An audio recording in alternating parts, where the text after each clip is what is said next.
Hello guys, तो आज हम पढ़ेंगे बेसिक इंट्रोडक्शन ऑफ सीएसएस। फिर हम पढ़ेंगे गाइस कलर्स का किस प्रकार से यूज़ कर सकते हैं। फिर हम पढ़ेंगे गाइस बैकग्राउंड प्रॉपर्टी क्या होता है। तो गाइस हम बेसिक एचटीएमएल पार्ट पहले ही कंप्लीट कर चुके हैं। तो गाइस अब मैं आपको बताता हूँ कि सीएसएस होता क्या है। गाइस सीएसएस का मतलब होता है कास्केडिंग स्टाइल शीट, जो कि प्रेजेंटेशन लेयर प्रोवाइड करती है। गाइस हम हमारे एचटीएमएल एलिमेंट्स को किस प्रकार से स्टाइल कर सकते हैं, तो हम CSS की मदद से स्टाइल करते हैं। तो गाइस अलग अलग वर्जन्स थे, जैसे CSS1, CSS2, CSS3 जो कि लेटेस्ट है। गाइस अब देखिए मैं सिंटेक्स क्या होता है। गाइस सबसे पहले हम लिखते हैं सिलेक्टर, फिर डिक्लेरेशन बॉक्स के अंदर हम लिखते हैं प्रॉपर्टी और उसकी वैल्यू। तो गाइस कलर क्या है, प्रॉपर्टी है, ब्लू क्या है, वैल्यू है, ठीक है, और H1 क्या है, सिलेक्टर है। तो अब गाइस देखो कि हम किस प्रकार से CSS का यूज़ कर सकते हैं। तो आप एक्सटर्नल, इनलाइन, इंटरनल, ये हमारे पास 3 ऑप्शन है, आप कैसे CSS का यूज़ कर सकते हैं। तो गाइस देखो सबसे पहले मैं आपको बताऊंगा कि गाइस इनलाइन सीएसएस क्या होता है। तो अगर आपने बॉडी के अंदर और एलिमेंट के साथ अगर स्टाइल एट्रीब्यूट पास किया है, आपको पता है एट्रीब्यूट में सबसे पहले हम प्रॉपर्टी का नाम लिखते हैं या फिर प्रॉपर्टी लिखते हैं और उसकी वैल्यू लिखते हैं। मैंने आपको अभी सिंटेक्स में बताया था। तो देखो बैकग्राउंड कलर ये प्रॉपर्टी और रेड क्या है, वैल्यू। तो देखो मुझे हेलो फ्लेमेचर रेड कलर का आउटपुट मिल चुका है। तो गाइस देखो आपने एट्रीब्यूट पास किया काई के अंदर, बॉडी के अंदर। तो ये काई का एग्जाम्पल है, ये इनलाइन सीएसएस का एग्जाम्पल है, ठीक है गाइस। अब मैं आपको बताता हूँ गाइस कि इंटरनल सीएसएस क्या होता है, ठीक है। आई होप आपको ये क्लियर हो गया होगा कि इनलाइन सीएसएस किसको बोलते हैं। अब मैं आपको बताता हूँ कि इंटरनल सीएसएस किसको बोलते हैं। तो गाइस देखो अगर आपने हेड पोर्शन के अंदर स्टाइल टैग का यूज़ करा, ठीक है, और स्टाइल टैग के अंदर आपने क्या लिखा, आपने सबसे पहले लिखेंगे आप सिलेक्टर। तो मेरा सिलेक्टर क्या है, मुझे किसको स्टाइल करना है, मुझे पी को स्टाइल करना है। फिर मैं लिखूंगा डिक्लेरेशन बॉक्स, ठीक है, मैंने डिक्लेरेशन बॉक्स बनाया और इसके अंदर सबसे पहले हम क्या लिखते हैं, हमारी प्रॉपर्टी का नाम लिखते हैं या फिर प्रॉपर्टी लिखते हैं। तो मेरी प्रॉपर्टी क्या है अभी, बैकग्राउंड कलर, ठीक है, और बैकग्राउंड कलर मैंने क्या दे रहा हूँ मैं प्रॉपर्टी को, वैल्यू रेड।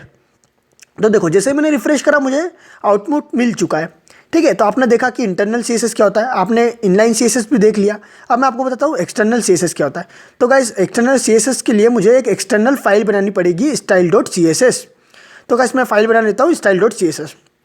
अब देखो मैं सेम कोड लिखता हूँ। क्या, सबसे पहले मैंने लिखा पी सिलेक्टर, डिक्लेरेशन बॉक्स के अंदर बैकग्राउंड कलर प्रॉपर्टी और उसकी वैल्यू रेड। आप कुछ भी दे सकते हैं, ऑरेंज, ब्लू, ग्रीन, है ना, कुछ भी। तो देखो मैंने रिफ्रेश करा पर मुझे आउटपुट नहीं मिला। क्यों नहीं मिला, क्योंकि ये एक्सटर्नल फाइल है गाइस, इसको मुझे लिंक करना पड़ेगा। तो मैं लिंक कैसे करूँगा, मैं यूज़ करूँगा LIN के लिंक का, और इसमें एट्रीब्यूट दूंगा REL, यानी कि इस एट्रीब्यूट का मतलब होता है कि जो हमारा करंट डॉक्यूमेंट है index.html, उसका style.css से क्या रिलेशन है ना। तो उसका क्या रिलेशन है हम कैसे बताएंगे, स्टाइल शीट। अब गाइस देखो href यानी कि जो हम रेफरेंस होता है, हम रेफरेंस में लिखते हैं हमारी फाइल का नाम style.css। तो गाइस देखो मैं जैसे ही टैग क्लोज करूँगा, ठीक है, मैं जैसे ही टैग क्लोज करूँगा तो मुझे हेलो फ्लेमेचर मिल चुका है गाइस। आपने देखा मुझे हेलो फ्लेमेचर मिल चुका है, यानी कि एक्सटर्नल भी हम किस प्रकार से स्टाइल कर सकते हैं ये हमने देख लिया। अब गाइस मैं आपको बताता हूँ कि मैंने बॉडी को सिलेक्टर की तरह यूज़ किया, ठीक है। मेरा बॉडी अभी सिलेक्टर हो गया और मैंने बैकग्राउंड कलर यहाँ पर मैं देता हूँ। तो देखो जैसे मैंने बैकग्राउंड कलर दिया तो मुझे पूरी बॉडी पर बैकग्राउंड कलर मिल चुका है, ठीक है गाइस। तो अब मैं लिखता हूँ H3 यानी कि हेडिंग 3। हेडिंग 3 के अंदर मैं लिखता हूँ अब गाइस कलर्स। तो हम किस प्रकार से कलर्स का यूज़ कर सकते हैं। तो आपने एक तो देखा कि आप directly red, blue, green, yellow, आपको जो भी कलर चाहिए डायरेक्ट नाम लिख दो, ठीक है। फिर इसके अलावा हमारे पास क्या क्या ऑप्शन है गाइस। तो देखो हमारे पास क्या क्या ऑप्शन है, हमारे पास ऑप्शन है RGB एंड RGBA। तो ये क्या होता है गाइस, मैं आपको अभी एक्सप्लेन करूँगा, आप अभी बस समझ लीजिए कि क्या होता क्या है ये। अब देखिए और हमारे पास ऑप्शंस क्या क्या है, HSL एंड HSLA, ठीक है, ये हमारे पास सेकंड ऑप्शन है। अब गाइस देखो थर्ड ऑप्शन क्या है हमारे पास, हमने दो तो ऑप्शन देख लिए कि दो ऑप्शन क्या क्या है हमारे पास। थर्ड ऑप्शन है हमारे पास गाइस हेक्स वैल्यूज़। तो हेक्स वैल्यूज़ की मदद से भी हम कलर्स दे सकते हैं। तो गाइस अब ये क्या होता है मैं आपको अब सब कुछ एक्सप्लेन करने वाला हूँ। तो देखिए मैं style.css पे चलता हूँ और गाइस मैं बैकग्राउंड कलर को रिमूव कर देता हूँ। तो गाइस अब मैं लिखता हूँ बैकग्राउंड कलर, और मेरा फर्स्ट ऑप्शन क्या था, मेरा फर्स्ट ऑप्शन था RGB। तो गाइस देखिए RGB का मतलब क्या होता है, RGB का मतलब होता है रेड, ग्रीन, ब्लू, ठीक है। तो रेड की वैल्यू मैंने दी 255, मैं ग्रीन की वैल्यू दे देता हूँ मान लीजिए 98, और मैं ब्लू की वैल्यू दे देता हूँ मान लीजिए 71। तो देखो मुझे ऑरेंज कलर मिल चुका है। तो अभी आप रेड और ऑरेंज में थोड़े से कन्फ्यूज हो रहे होंगे, इसलिए मैं 255 की जगह 0 कर देता हूँ, ठीक है गाइस। तो देखिए अगर मैं इन 3 वैल्यूज़ के अलावा एक और वैल्यू बढ़ा देता हूँ, जैसे मैंने लिखा 0.6, तो ये 0.6 क्या है, ये A है, RGB है। मैंने आपको एक और बताया था ना RGB है। तो 0.6 का मतलब होता है गाइस ओपेसिटी, ठीक है, ओपेसिटी, इसको अल्फ़ा भी बोलते हैं। तो गाइस देखो 0.6 की जगह मान लीजिए आप 0.3 कर देते हैं, तो देखो आपको और धुंधला कलर मिला, देखा और धुंधला कलर मिला आपको, यानी कि ओपेसिटी 0.3 मतलब 30%। ठीक है गाइस। अब देखिए RGB के अलावा और RGBA के अलावा हमारे पास और क्या ऑप्शन है, हमारे पास ऑप्शन है हेक्स वैल्यू। ये 6 डिजिट की वैल्यू होती है। सबसे पहले आप लिखते हैं हैश और फिर वैल्यू लिखते हैं, है ना, वैल्यू यानी कि डिजिट लिखते हैं। तो FF0078, तो देखो मुझे पिंक कलर मिला। तो क्या सबसे पहले मैं अपने P एलिमेंट के अंदर बैकग्राउंड कलर चेंज कर देता हूँ, उसको येलो कर देता हूँ ताकि आपको कन्फ्यूज ना हो पिंक और रेड में। तो मैंने हेलो फ्लेमेचर को येलो कर दिया। ठीक है वैसे देखा आपने। तो देखिए आप जैसे ही यहाँ पर वैल्यू चेंज करते हैं हेक्स की वैल्यू, तो मेरे जो कलर भी चेंज मिलेगा। अब मैं आपको बताता हूँ कि HSL और HSLA क्या होता है। तो देखो मैंने जैसे RGB लिखा था वैसे ही मैंने HSL लिखा, और सबसे पहला मेरा जो आर्ग्यूमेंट था वो था हुई, और सेकंड था सेचुरेशन, और फिर थर्ड था मेरा लाइटनेस। तो देखिए मैंने सेचुरेशन 100% कर दिया और लाइटनेस 80% कर दिया, तो मुझे क्रीम कलर मिला। ठीक है गाइस। जैसे जैसे आप वैल्यू चेंज करोगे, जैसे मैंने 50% करा देखो लास्ट में लाइटनेस को, तो मुझे ऑरेंज कलर मिला। तो आप जैसे जैसे वैल्यू चेंज करते हो वैसे वैसे मुझे कलर अलग अलग मिलते हैं। अब गाइस देखिएगा, मैं जैसा मैंने RGBA में A एक्स्ट्रा इंक्लूड करा था, वैसे ही मैं अगर HSL में भी अगर A इंक्लूड कर दूंगा यानी कि 0.5 ओपेसिटी, तो देखो जैसे मैंने इंक्लूड करा तो मुझे ओपेसिटी मिल चुकी है। तो गाइस अब हम देखते हैं कि हम CSS में कमेंट्स किस प्रकार से कर सकते हैं। तो गाइस देखिएगा, सबसे पहले आप यूज करेंगे /, फिर स्टार, और फिर आपको जो भी कमेंट करना है। तो मैं यहाँ पे लिख देता हूँ, मान लीजिए पुट योर कमेंट हियर, है ना। आपको जो भी कमेंट करना है वो आप यहाँ पर लिख सकते हैं। अब गाइस देखिए क्लोज कैसे करेंगे। तो क्लोज करने के लिए आप वापस लगाएंगे स्टार और /। ठीक है, तो इनको बोलते हैं गाइस सिंगल लाइन कमेंट। ठीक है, अब देखिए मैं आपको बताता हूँ कि आप HTML में किस प्रकार से कमेंट्स कर सकते हैं। तो गाइस देखिए लेस देन और ग्रेटर देन के साइन के बीच में आप एक्सप्लेनेशन मार्क का यूज करेंगे, और डैश डैश डैश के बीच में आपको जो भी कमेंट करना है। जैसे मैं लिख देता हूँ दिस इज पैराग्राफ। ठीक है, ये अभी मेरी क्या है, कमेंट है। तो आप इस प्रकार से HTML में कमेंट्स कर सकते हैं। तो गाइस अब हम देखते हैं CSS बैकग्राउंड प्रॉपर्टीज। तो गाइस देखिएगा, सबसे पहले मैं हेडिंग चेंज कर देता हूँ। मैं हेडिंग कलर्स के ऊपर क्या कर देता हूँ, मैं कर देता हूँ CSS बैकग्राउंड्स। तो गाइस देखिएगा, मैंने आपको फर्स्ट प्रॉपर्टी जो थी बैकग्राउंड प्रॉपर्टीज में, फर्स्ट प्रॉपर्टी क्या थी मेरी, फर्स्ट प्रॉपर्टी थी मेरी बैकग्राउंड कलर। आप किस प्रकार से एलिमेंट्स को कलर दे सकते हैं। अब गाइस देखिए मैं आपको नेक्स्ट प्रॉपर्टी बताता हूँ। मेरी नेक्स्ट प्रॉपर्टी है बैकग्राउंड इमेज। आप किस प्रकार से बैकग्राउंड में इमेज इंसर्ट करवा सकते हैं। तो आपको याद होगा जब भी इमेज की बात आती है तो आप क्या करते हैं, आप URL देते हैं इमेज का, या फिर रेफरेंस देते हैं कि किस फोल्डर के अंदर से कौन सी इमेज लेना है। तो इमेजेस फोल्डर के अंदर से मुझे butterfly.jpg लेना है। तो देखो butterfly.jpg तो मिल गया, पर नाम बटरफ्लाई था, पर बटरफ्लाई जैसा कुछ मिला नहीं। तो ऐसा क्यों, ऐसा इसलिए गाइस क्योंकि मेरी जो नेक्स्ट प्रॉपर्टी है, मेरी नेक्स्ट प्रॉपर्टी क्या है, मेरी नेक्स्ट प्रॉपर्टी है बैकग्राउंड साइज। तो देखिए आपने जब तक साइज मेंशन नहीं करी थी आपको कुछ भी आउटपुट नहीं मिलेगा, है ना, बेटर आउटपुट यानी कि बटरफ्लाई नहीं मिलेगी। क्यों, क्योंकि आपने बताया नहीं था कि साइज़ क्या होगा। तो देखो साइज़ की वैल्यू होती है ऑटो, कंटेन या कवर।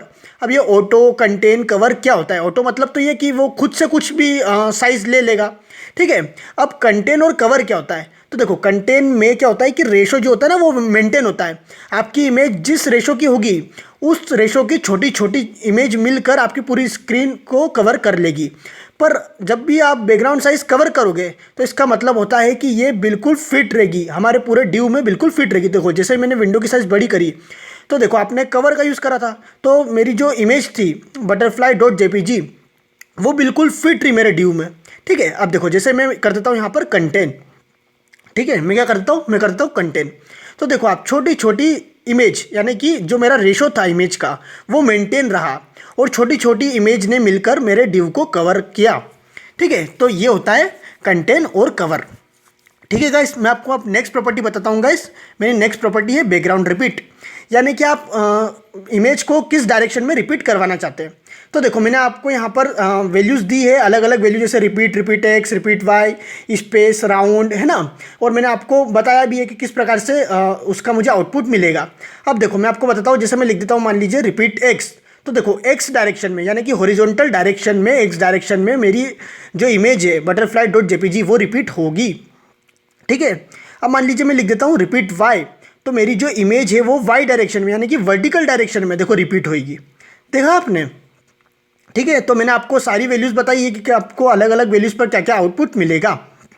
अब गाइस देखो जैसे मैं लिख देता हूँ नो रिपीट, तो मुझे सिर्फ एक इमेज मिलेगी, है ना, कोई रिपीटेशन एक्स डायरेक्शन में नहीं, कोई रिपीटेशन वाई डायरेक्शन में नहीं।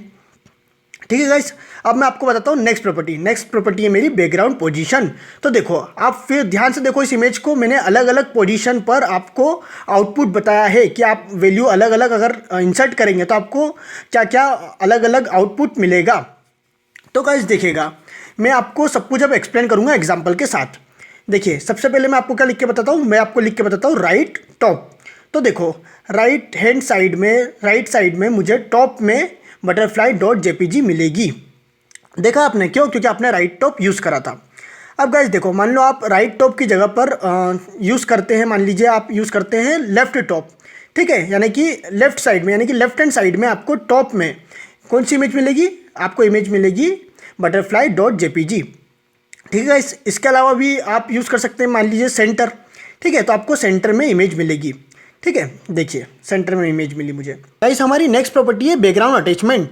बैकग्राउंड अटैचमेंट के पास दो वैल्यू रहती है, फिक्स्ड या फिर स्क्रॉल। देखिए आपने जैसे ही फिक्स्ड का यूज़ करा, मतलब कि आपकी जो भी बैकग्राउंड इमेज है वो हमारे इस वेब पेज के साथ स्क्रॉल नहीं करेगी, यानी कि फिक्स्ड रहेगी, वो स्क्रॉल नहीं करेगी। पर आपने जैसे ही लिखा स्क्रॉल, इसका मतलब है कि आपकी जो भी बैकग्राउंड इमेज है वो हमारे वेब पेज के साथ स्क्रॉल करेगी। अगर वेब पेज को हम स्क्रॉल डाउन करेंगे तो हमारी इमेज भी उसके साथ स्क्रॉल करेगी। तो गाइस बैकग्राउंड अटैचमेंट का इसीलिए यूज़ करते हैं कि आपको अपनी जो बैकग्राउंड इमेज है उसको आपको फिक्स्ड रखना है कि स्क्रॉल करवाना है। ठीक है, इसके लिए आप यूज़ करते हैं बैकग्राउंड अटैचमेंट। अब गाइस हम नेक्स्ट प्रॉपर्टी देखते हैं। नेक्स्ट प्रॉपर्टी है गाइस हमारी बैकग्राउंड क्लिप। तो देखिए बैकग्राउंड क्लिप का मतलब क्या होता है? इसका मतलब होता है कि आपकी जो भी बैकग्राउंड कलर है या इमेज है वो कितनी दूर तक एक्सटेंड होगा, है ना। बैकग्राउंड क्लिप और बैकग्राउंड ओरिजिन, ये मैं आपको नेक्स्ट वीडियो में बताऊंगा या फिर किसी और वीडियो में बताऊंगा। ठीक है, क्योंकि इसमें थोड़ा सा टाइम लगेगा, ये इंपॉर्टेंट प्रॉपर्टीज़ भी है। सो गाइस आई होप आपको सब कुछ क्लियर हुआ होगा। तो अब गाइस देखिए मैं आपको बताता हूँ शॉर्ट हैंड मतलब क्या होता है। गाइस शॉर्ट हैंड का मतलब होता है कि बैकग्राउंड इमेज, बैकग्राउंड कलर या बैकग्राउंड रिपीट, जितनी भी प्रॉपर्टीज़ है उनको एक लाइन में लिखना। तो आप एक लाइन में कैसे लिख पाओगे? आप यूज़ करोगे बैकग्राउंड का। ठीक है, सिंपली आप क्या यूज़ करोगे? बैकग्राउंड का। और इसके बाद एक ऑर्डर होता है, उसी ऑर्डर में आपको लिखना पड़ेगा। तो वो ऑर्डर क्या होता है? तो गाइस वो ऑर्डर होता है, सबसे पहले आप लिखेंगे बैकग्राउंड कलर, आपको जो भी कलर देना है बैकग्राउंड को। ठीक है, इसके बाद आप लिखेंगे URL में बैकग्राउंड इमेज। तो देखो मुझे इमेजेस फोल्डर के अंदर से बटरफ्लाई डॉट जेपीजी लेना था तो मैंने लिख दी। इसके बाद आप लिखेंगे बैकग्राउंड रिपीट। तो देखो मैंने क्या लिखा है? मैंने लिखा है रिपीट एक्स। मैंने आपको बताई अलग अलग value, repeat x, repeat y या फिर अलग अलग और भी वैल्यूज़। ठीक है, इसके बाद आप लिखते हैं बैकग्राउंड अटैचमेंट, जिसकी दो वैल्यू होती है, फिक्स्ड या फिर स्क्रॉल। ठीक है, इसके बाद आप लास्ट में लिखते हैं पोजीशन। ठीक है गाइस, तो मैंने जैसे पोजीशन में लिख दिया सेंटर। तो देखो मुझे मैं जैसे विंडो को बड़ी करता हूँ तो मुझे सेंटर से इमेज मिल चुकी है। ठीक है गाइस, तो आई होप आपको सब कुछ क्लियर हुआ होगा।